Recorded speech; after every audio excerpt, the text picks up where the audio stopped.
Okay, sir. Sir, we are here for a peace summit, like we all know here. Yes. So can you tell us what peace summit is really all about? Can I tell you what? What peace summit is really all about? Well, I think it's about time we gather ourselves together and start realizing that our differences isn't really our problem, you know.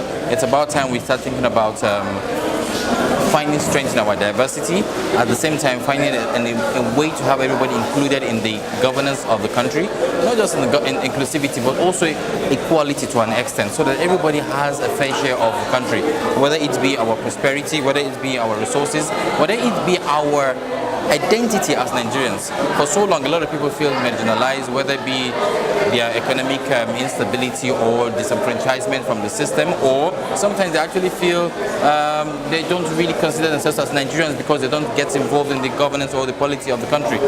So it's important that we start talking to people, sensitize the minds, let them know that the fact that you're different from me with regards to religion or tribe or any of those things is not what should divide us. What we should be fighting for is how we can come together, collaborate, and have a prosperous country. Wow. Economic viability is what's on top of our agenda. That's lovely. Thank you. Very much. Thank you.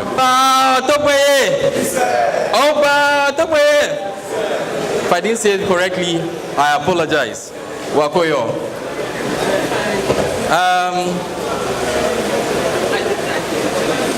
I am glad I am seeing gatherings like this, and more than anything else, they are peacefully done and they are intellectually driven.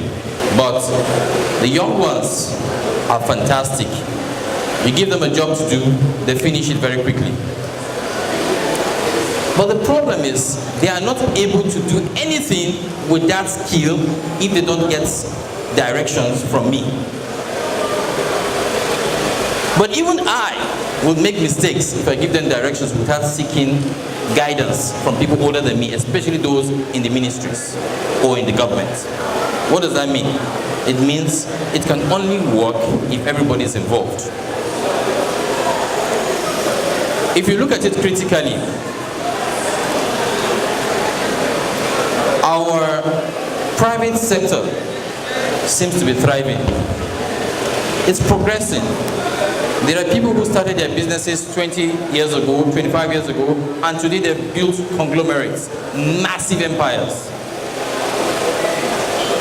But then, when you start looking at our governance, you see that we're really struggling. And that's because we are not doing certain things correctly. Running a country is very similar to running a company.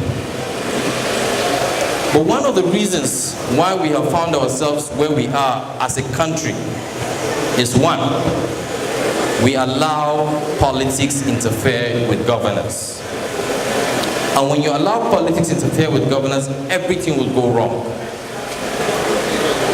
You are aspiring for a political office, and everybody around you who believes in your dream starts asking you what position you're going to place them in should you get to office. That in itself is failure. What you should be looking at is getting the right people, the competent hands to work in those respective offices. That's where we get it wrong. So you don't mind that the guy doesn't have the capacity, but all you can think of is how you can get him into an office that you know he cannot perform. Time and time we have made these mistakes. But it doesn't just affect the civil service. We allow this same situation trickle down to ethnicity, to religion, and all those other things that have helped divide us over time. So I'm not going to mind whether the guy is very good. As long as it's not my tribe, I'm not going to give him an opportunity. That is failure. We're hoping we get to a time when you wouldn't mind which local government Mr. A is from, even if he's appointed a commissioner. Because all you care about is his competence. All you care about is his deliverables. At that point, you know that whether he's your brother, whether he's your cousin, he cannot help you in any way. He is there to do his job. But in all the places I've been to speak, I've always tried to make people understand one thing. Part of the reasons why we don't have a united country is because we don't even know who we're dealing with. I'm glad most of us here are young people, so I think you will understand where I'm taking this discussion to. We have a country where, if you ask the Minister of Interior today, how many Nigerians are in this country, he will tell you about, around, I think. What does that tell you? That tells you we have no idea how many people we're dealing with. And when we don't know how many people we're dealing with, how do we even build a budget? So the budget we even build, in reality, are just speculations.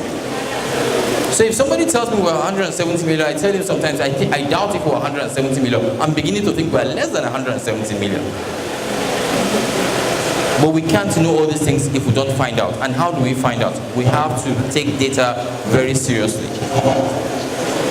We cannot run a country if we do not know what we're dealing with. And this brings us to the agitations in the southeast. Personally, I don't have any problem with agitators of any kind, as long as they carry their duties within the confines of the laws of the land. They have every right. Your child has every right to complain to daddy, I don't feel good about certain things.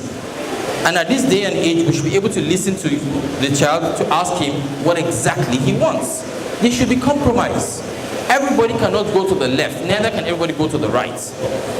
But somehow, we want to work with everybody to go to the center. And that is where we have to listen. But how can we achieve the Southeast agenda, for example? Because in my honest opinion, after the Southeast agenda goes through, there are going to be more agitations from other parts of the country. So how prepared are we? How do we intend to handle the situation should it come down on us? Data. So you want to run a referendum, which I think is the easiest solution to the problem. Everybody who is from the Southeast extraction, come and vote whether you want to stay in Nigeria or you want to secede. It's not possible. Why? We don't even know how many Igbos exist. It's not possible. Why? We don't even know how many Nigerians exist. So what is this gallivanting about? We're just running in circles to nowhere. Personally, I think technology is one of the things we have to embrace at this crucial time.